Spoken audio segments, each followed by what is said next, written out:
damai sejahtera Allah Bapa kita dan anaknya Tuhan Yesus Kristus menyertai saudara. Amin. Shalom saudaraku yang terkasih, senang bisa menyapa saudara di tempat saudara berada hari ini dalam dimensi yang berbeda tetapi dalam dunia yang sama. Sebagai insan yang diciptakan untuk Tuhan sebelum melakukan rangkaian aktivitas kita pada hari ini, marilah kita mengawalinya dengan memuliakan Tuhan lewat pujian kita dan mendengarkan firman Tuhan.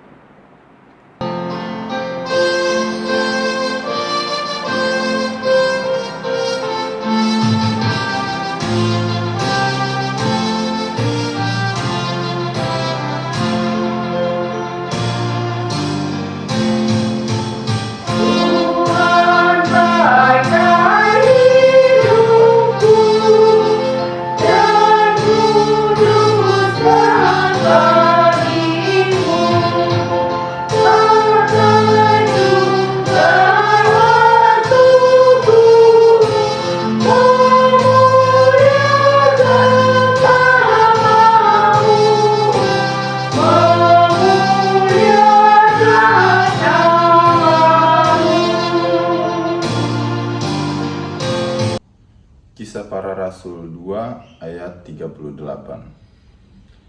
Jawab Petrus kepada mereka, "Bertobatlah dan hendaklah kamu masing-masing memberi dirimu dibaptis dalam nama Yesus Kristus untuk pengampunan dosamu, maka kamu akan menerima karunia Roh Kudus."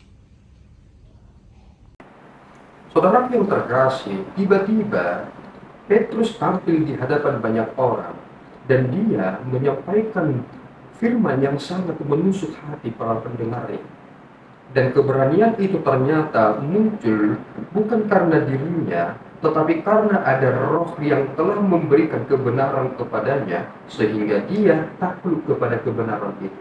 Terkadang Bapak Ibu, kita mengetahui bahwa sesuatu itu adalah benar, tetapi kita tidak takluk kepada kebenaran itu, sehingga kita mempergunakan opsi lain yang nampaknya benar, tetapi sebenarnya tidak benar. Kita tidak bisa membantah kebenaran itu, karena itu adalah absolut dan tidak akan pernah berubah. Dan inilah yang dipahami oleh Petrus. Kemudian ia menyampaikan berita terkait tentang Yesus yang tersalib, bahwa dia benar-benar anak Allah, bahwa dia adalah benar-benar Tuhan, bahwa dia adalah benar-benar juru selamat. Cara yang dipakai oleh Petrus adalah dengan mengutip tentang apa yang disampaikan oleh Nabi Joel dan kemudian membandingkannya dengan apa yang disampaikan oleh Daud. Dari situ kita melihat sebuah pemahaman teologis yang sangat penting, bahwa Yesus Kristus pada kematiannya dan kebangkitannya itulah yang disebut dengan hari Tuhan. Hari Tuhan adalah hari di mana penggenapan segala sesuatunya menjadi tergenapi. Semua janji-janji, semua aspek tergenapi di dalam Yesus Kristus. Tidak ada hal yang tidak digenapi oleh Yesus Kristus.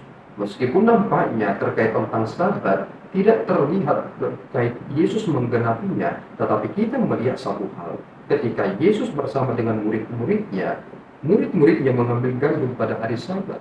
Tetapi mengapa Yesus tidak menyalahkan murid-muridnya?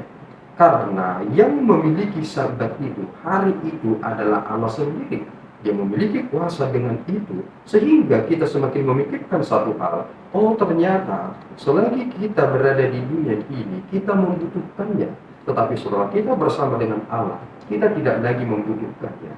Bapak, Ibu, Saudaraku, kedua, Petrus menjelaskan terkait tentang apa yang pernah dipikirkan oleh Daud, bahwasanya dia mengatakan sebuah nubuatan yang sangat penting terkait tentang Mesias, bahwa orang kudusmu tidak akan mencium kematian atau maut itu. Sehingga kita melihat suatu realita yang sangat penting. Kristuslah yang menggenapi itu semua. Dan Petrus mengatakan suatu penegasan yang paling penting dalam teks kita hari ini. Bertobatlah dan hendaklah kamu masing-masing memberi dirimu dibaptis dalam nama Yesus Kristus untuk pengampunan dosamu, maka kamu akan menerima karunia Roh Kudus. Khotbah dari Petrus adalah khotbah untuk bertobat. Dan kita mengetahui, saudaraku, ketika hukum Taurat sampai kepada orang Israel, yang terjadi adalah 3.000 orang binasa. Tetapi setelah Petrus berkhotbah, yang terjadi adalah 3.000 orang bertobat. Dan ini adalah buah dari pekerjaan Roh Kudus. Pertobatan itu menjadi jalan kita masuk kepada iman yang sesungguhnya. Mengapa harus pertobatan? Karena jika kita tidak mengetahui kebenaran dan tunduk kepada kebenaran itu, maka kita akan mengupayakan kebenaran diri sendiri. Dan itu yang disebut dengan pembenaran.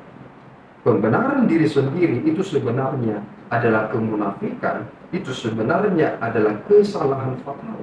Tetapi dibenarkan oleh Allah itu adalah karunia. Dan Petrus mengatakan bahwa bagaimana kita akan menerima karunia Roh Kudus itu?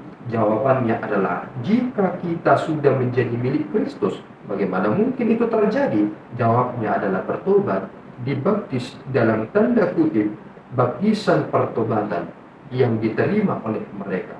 Dan ketika mereka sudah bertobat, maka di sanalah terjadi pekerjaan Roh Kudus yang melahirkan mereka kembali. Mari saudaraku merenungkan ini di dalam diri kita, supaya kita tidak menjadi pribadi yang melenceng dari ketetapan itu. Sungguh-sungguh mensyukuri diri kita sebagai pengikut Kristus dan terus menghasilkan buah yang telah diberikan oleh Roh Kudus untuk kita hasilkan. Tuhan Yesus memberkati kita berdua. Ya Tuhan, kami bersyukur atas berkat-Mu. Terima kasih Bapa atas anugerah yang kami telah terima dalam kesempatan yang baik ini. Kami telah menerima firman-Mu lewat apa yang disampaikan oleh hamba-Mu Petrus, khotbah untuk pertobatan. Dan kami menyadari Bapa, kami jauh dari kesempurnaan itu. Tetapi izinkanlah kami tetap menjadi milik Kristus, sehingga kami menerima karunia Roh Kudus. Terpuji Engkau, di dalam Yesus kami telah berdoa dan mengucap syukur. Anugerah Tuhan kita Yesus Kristus, kasih setia Allah Bapa kita, dan persekutuan Roh Kudus menyertai saudara. Amin. Tuhan Yesus memberkati.